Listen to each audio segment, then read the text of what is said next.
So, shocker, but Tony Ferguson is not retiring. Uh, I think I said this when he lost to Michael Chiesa. I think I said it because he retired in the fight against Michael Chiesa, or he half retired. He left one glove in the octagon and kept one because he said he might want to come back or some bullshit like that. He was never going to retire. I saw it as that he was never going to retire because he did the whole bullshit one glove thing. That doesn't make any sense. He's going to keep fighting. And forget that he's too old and he's going to damage himself, because I think it's beyond that. I've said time and time again that it's just so dangerous for him to continue, but it just seems like he's just going to continue. And if he does, whatever. My main concern now is, why would you continue doing it if you're not even fucking, like, I get, like, because you're old, and being old is a problem, and you have to be considerate about your health, but you're old and you suck. Like, you could be Jim Miller type of old, where you're old and you should retire soon, but you still got tread on the tires, as Kamaru Usman would say. You still have, a little bit of power left and a little bit of skill left. You can still hold your own. Tony cannot. Tony is helpless. This guy has a bit of power, I guess. He can still throw his hands, not really well, and his defense looks shit, and he's so slow. And it's just all the shit that comes with age, really. He's just old.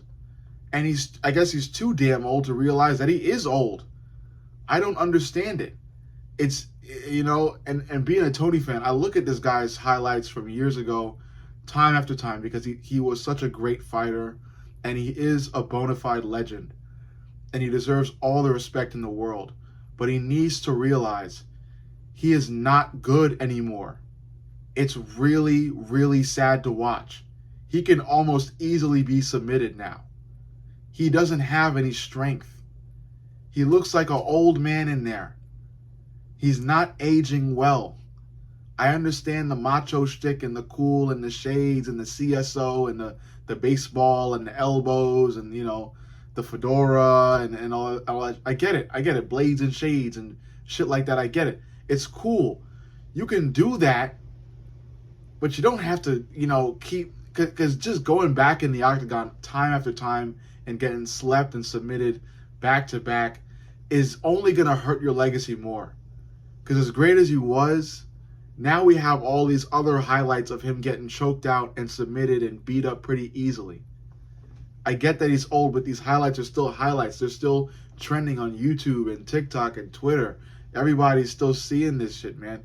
An old man in the octagon who could barely throw his hands, who could barely protect his chin, who could barely, counter grapple or grapple in general. It's really sad to watch.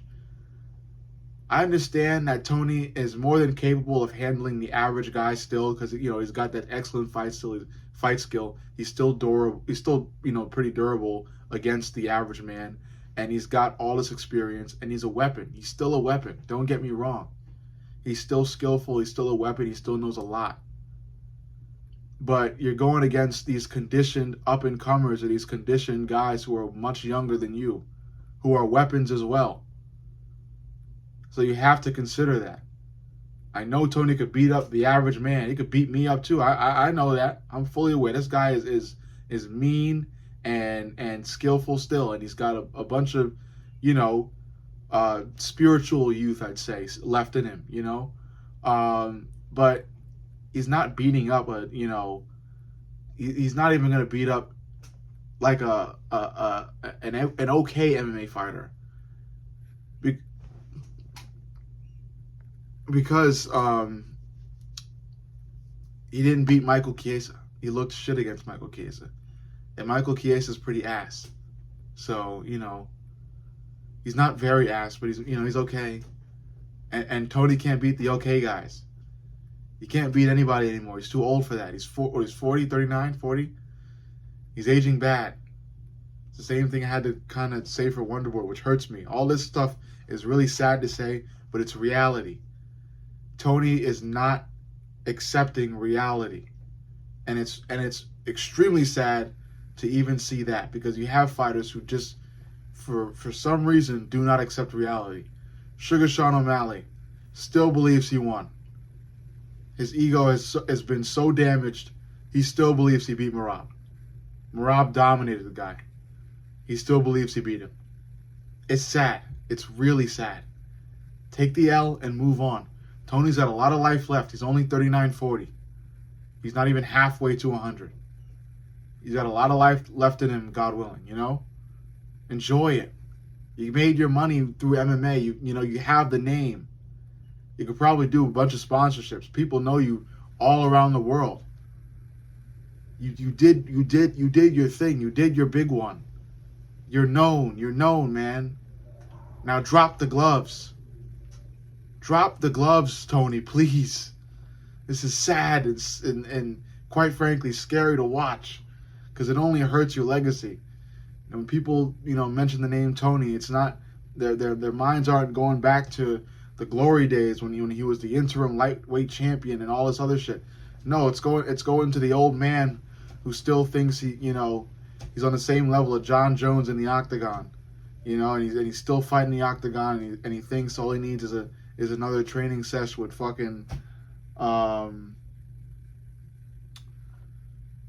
the guy's name is escaping me, but all he needs is another hard training session or another heavy bag work session or to develop a skill in another martial art to come back and kick ass again. It's not happening. It's not happening. It's done. It's done, Tony. I make this video to say, and this will probably be my last video on Tony Ferguson, because I'm quite frankly had it with him. This is sad to watch. It's tiring. And it's just terrible. It's honestly terrible at this point, because I just want to, when I hear the name Tony Ferguson, I want to stay with those great memories and not have them tainted with, again, this old man in the octagon who still thinks he's 21 and hungry for a belt. Because those days are over for him. They're over.